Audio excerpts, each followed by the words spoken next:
Libya, Syria, Yemen, పాలస్తీనా, పాకిస్తాను, ఆఫ్ఘనిస్తాను, బంగ్లాదేశ్ ఇట్లాంటి దేశాల నుండి శరణార్థులుగా వచ్చి నిదానంగా అక్కడ ఓటర్లు అయిపోయి ఆ పైన అక్కడ రాజకీయాలనే మార్చేస్తున్నారు బ్రిటన్లో.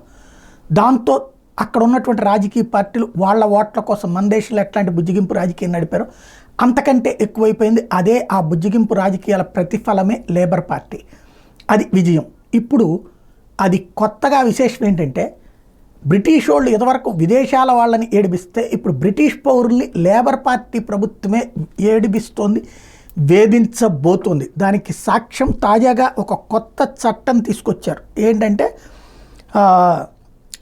ఎవరైతే ఇప్పుడు ఫర్ ఎగ్జాంపుల్ నిన్న ఒకటి జరిగింది, నిన్ననే మాట్లాడుకున్నాం ఒక విషయం. ఒక చిన్న పిల్లల్ని కత్తులతో పొడి చేసినటువంటి ఒకడు మైనరు, వాడు కూడా మైనరే, 17 ఏళ్ళోడు. వాడు 6వ తరగతి 5వ తరగతి పిల్లల్ని కత్తులతో పొడి చేశాడు, 2 చచ్చిపోయారు, దాదాపు 9 మంది దాకా గాయపడ్డారు అన్నటువంటి దానికి వ్యతిరేకంగా అక్కడ ఉద్యమించారు. ఇట్లాగా ఈ మధ్యకాలంలో వీళ్ళ దాడులు, అత్యాచారాలు, లైంగిక వేధింపులు ఇట్లాంటి వాటికి వ్యతిరేకంగా ఉద్యమిస్తున్నారు బ్రిటన్ పౌరులు. అలా ఉద్యమించే వాళ్ళ కోసం రైట్ పార్టీనే ఒకటి ఏర్పడింది, రైటిస్ట్ పార్టీ. ఇప్పుడు వాళ్ళందరినీ కట్టడి చేయడం కోసం కొత్త చట్టాలని, కొత్త ఆదేశాలని ఇస్తున్నారు.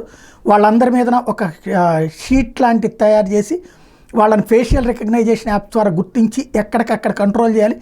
వాళ్ళని సోషల్ మీడియాలో ఎవరైనా పోస్టులు పెట్టా సరే అట్లాంటి వాళ్ళని మీద క్రిమినల్ బిహేవియర్ డిజార్డర్ల కింద చూడాలి అంటూ కొత్తగా వచ్చినటువంటి లేబర్ ప్రభుత్వం చేసినటువంటి ఇచ్చినటువంటి స్టేట్మెంటు సంచలనం అవుతుంది.